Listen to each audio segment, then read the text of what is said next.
So everybody's doing cold start videos, so it's about time that I do a cold start video. I was out cruising yesterday with the car, fine-tuning when the engine is warm, fine-tuning under boost, and I'm quite happy with the way it's running right now. Obviously dyno tuning would be best, but I don't have the funds for that right now. And I'm just hoping that the cold start adjustments that I made will also be good at this point. So I'm going to turn the key on. Key is on. The software recognizes the vehicles, and as you can see, it says coolant temperature is about 13 degrees Celsius. Ambient temperature is 7 degrees Celsius.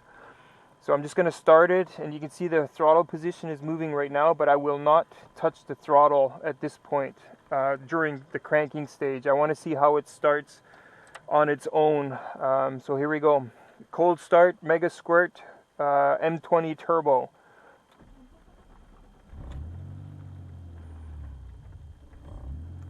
There's a little bit of a dip there,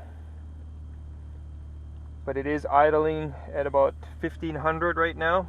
Just under, according to the dash, it's just under 1500, 1300, so it's already coming down a little bit. Ignition timing is a bit advanced, it's going to come down also. Wideband just kicked in, so it's already trying to do some metering, I think. But I told Megasquirt, or in the what do you call it, the exhaust oxygen sensor control, I told it not to use the oxygen sensor until 45 degrees Celsius, or actually what I should say is I told the system to start taking the oxygen sensor or the wideband sensor into account at 45 degrees. So right now I still haven't touched the gas pedal. It's still running good, nice and fairly smooth, down to about 960 RPM. Coolant temperature is 24. Intake temperature went up 1 degree. It's hovering, well, actually still hovering 7 or 8 degrees. So yeah, my tuning yesterday worked out pretty good, aside from that first little dip when starting. But that should be okay. And like I said, further tuning is going to take place. Ignition timing is down to 15 degrees. I think I have it at 12 degrees once fully warmed up. Vacuum looks good at around 40 kPa. On my dash gauge, it says just under 15 inches of vacuum. It will climb up a little bit to about 17.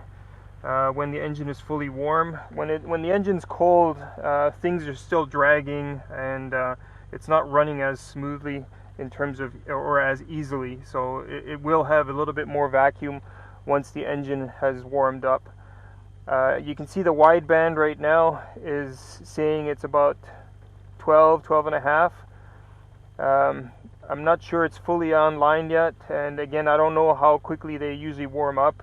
Usually what I see on Volkswagens, they can be, you can see short-term fuel trim kick in as early as 30 seconds, so definitely under a minute. So I think that wideband should actually be warm enough already and measuring or showing accurate information.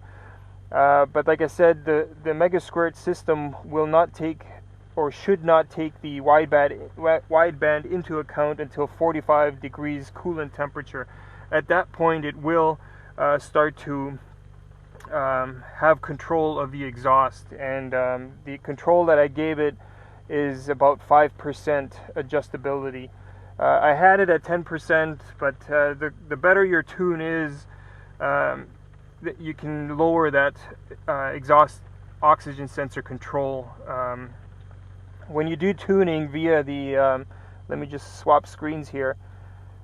Tuner Studio comes with an option of having an Autotune, where you basically set the exhaust oxygen sensor control to 0, and then when you tell it to start Autotune, it will adjust the fuel mixture to your air-fuel ratio settings on its own. So it'll change all these cells to get the fuel mixture into the area that you had predetermined.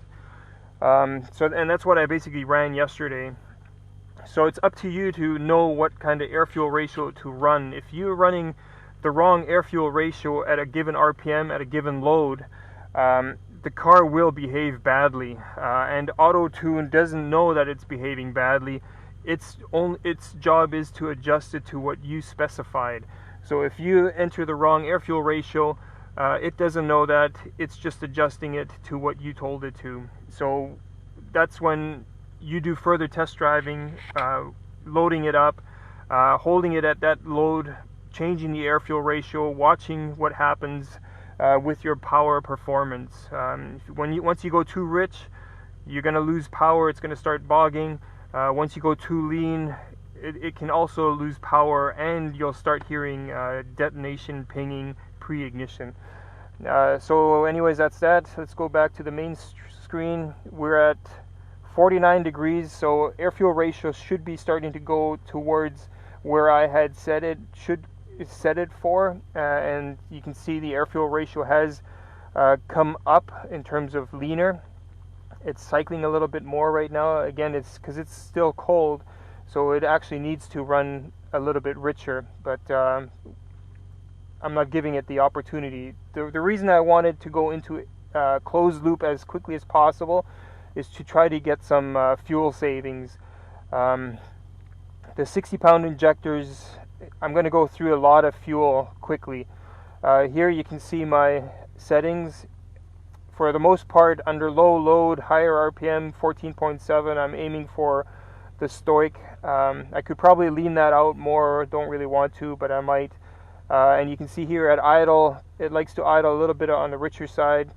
And then the the low RPM, higher load, I want to keep that rich. And then yesterday I changed it at the 80 kPa mark here. I changed it to 13. I had it going to 12 already at that point, but that was too rich. On my snap throttle, it would bog out because it had that momentary richness, excessively rich. And then starting 150 kilopascals or kPa, I think it's kilopascals, I'm up at 12 air-fuel ratio. And I think in between here, I think at 120 I should probably be at 12.5. So like I said, I'm going to be doing changes to this. My RPM limiter, my red line is at 5,000 actually. I want to be safe with this thing. I don't want to accidentally get into 6,000 RPM and then have really high boost or whatnot. You can have high boost at lower RPM, so you know, setting your rev limiter to 5,000 isn't really going to safeguard too much, but it can. And this is my daily driver, so I want to do. I want to make sure that I don't blow anything up within the first year. Next year, I'm going to be pulling the head, going to lower the compression, and we're going to go for more boost. I think this turbo can handle 15 psi, no problem. So we'll do that and see how things go at that point in time. This video is already longer than I expected. Sorry, I keep rambling. This was a cold start video. As you can see, still haven't touched the gas pedal. I'm really happy with the setup at this point. It started nicely and continued to idle nicely, and the idle came down fairly nicely as well. A little faster than I probably wanted to, but that's no problem. And at idle, the engine is actually nice and quiet with those. I had 2 resonators put in now. The first resonator alone didn't do a good enough job. It's quieter with the second, but anything over 2,000, 3,000 RPM, quarter throttle, it is still noisy, and I have to be careful with police. I think I will probably eventually get pulled over for being too noisy still at this point. But it's a quiet enough and smooth enough idle right now so that I can start the car in the morning, let it idle for a few minutes while checking my email messages, etc., letting it warm up. I don't like driving the car right away with thick oil. I want to give it a chance to warm up a little bit, and I can do that now with a nice smooth fairly quiet idle. But as you know, your neighborhood, you know, anything in the morning at 6:30 in the morning, 6:45 in the morning, if you hear a truck rumbling across the street or past the house, you'll notice it. So I'm still worried about my neighbors freaking out about the deep toned idle. I'm gonna have to give them some kind of a card and let them know that, hey, I apologize for the extra noise. But that's pretty much it. Thank you for watching.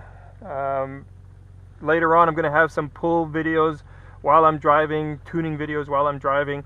I'm still learning this thing myself, the Megasquirt, and how it works and what the best tune is, ignition, fuel, etc. So bear with me, I don't know everything. There's a lot of sources out on YouTube. You're better off Googling or YouTubing, searching through YouTube, rather than asking myself, unless you also have an M20 and you want to have specific information for your vehicle, because mine is an M20 engine. Then I can help out. But like I said, I'm no expert. Okay, thanks for watching. Bye-bye.